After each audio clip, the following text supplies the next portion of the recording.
Assalamualaikum warahmatullahi wabarakatuh. Alhamdulillahirrabbilalamin. Seluruhnya nanam hormati anak-anak Minang Malaysia, AMB Malaysia, PKDP Malaysia, Indonesia, PKDP yang berada di Indonesia, baik itu di Singkut, Bangko, terus lanjut ke Palembang, Sungai Lilin, Betung, sampai ke Pekanbaru, Medan, Jakarta, Jakarta Barat, Jakarta Timur, DKI. Mungkin tidak semuanya kami sebutkan. Pasaman Barat, Pasaman Timur, Pesisir Selatan, Bengkulu. Ini ke seketik saja pesan dari Amo. Alhamdulillah kini berada di KLCC Malaysia dengan rahmat Allah. Bersyukur kita dan bersolat Rasul Habib Mustafa Muhammad SAW. Sebagaimana kita mencari dunia kini, alam ini memang diciptakan untuk kita. Tapi dalam alam kau memang banyak masalah demi masalah. Kata Allah dalam Al-Quranul Karim, iradallahu fawqa qawli iradah. Semua yang terjadi itu adalah menurut kehendak Allah Subhanahu wa taala. Di adur sana awak, bayak di kampung, bayak di gantau, bayak nanam pie, bayak nan Jawa, bayak masuk ke kota, bayak berpaliang, bayak si kumbang jotan juang mandiag Sanyago dan Mandain yang seluruh suku nado di Minangkabau. Dimanapun anda berada, bahwa Allah Subhanahu wa taala akan tetap selalu bersama anda. Tapi kadang-kadang awak lupa bahwa ada Tuhan. Segui kita panyang awak. Kecewa ba akolah, ba acarwe kolai, ba acarwe kolai, ba acarwe kolai, ka ba acarwe kolai jotarui. Paniang jotarui. Samin taruh awak baniek dari kampung awak, pai mau banasib ke kampung orang.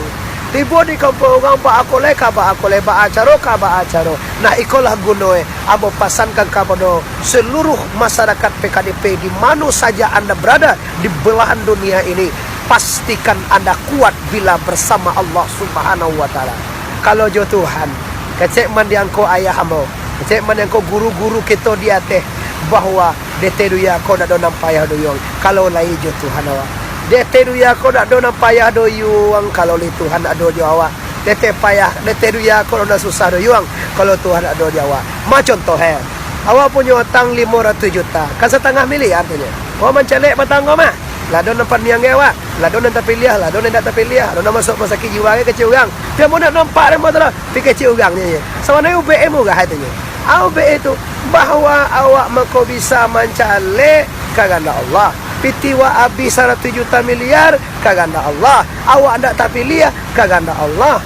Sadoa lain Allah yang bakal nak tu mangalo awak panjang na tu. Awak dulu je ndak ado mah, kini awak lah dia doan Tuhan tu panjang na. Apa lo awak panjang di jalan keluarnya ada Allah adalah kembalikan persoalannya kepada ilmu Allah atau kepada ilmunya.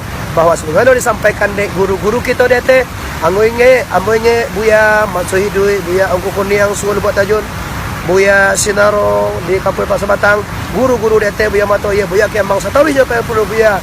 Inyak kau tua sebagaimana sejarah dibaca di guru-guru itu. Ndak ada yang jadi susah dete dia kau. Kalau jo Allah, indak boleh surah nak padi, surah nak bilah dalam buku, dibalah dalam perahu.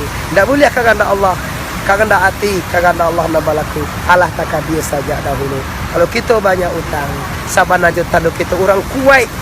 Lalu kita akan diajar Allah rezeki yang banyak untuk membayar hutang. Maka berusahalah dan berdoalah, Allah lah yang akan melunasi hutang anda. Dengan adilullah Tuhan hutang dengan usaha kita. Dan yang sangat penting, jangan putus asa. Sebelum ada kita, sebelum ada alam dan ada hanya Allah. Artinya semuanya pekerjaan Allah. Tenanglah jiwa anda, tenanglah hati kita bersama. Di mana juga orang PKDP berada, tenangkanlah jiwa anda, karena semuanya kehendak daripada la ilaha illallah. Kembali dengan kalimah la ilaha illallah. Wassalamualaikum warahmatullahi wabarakatuh.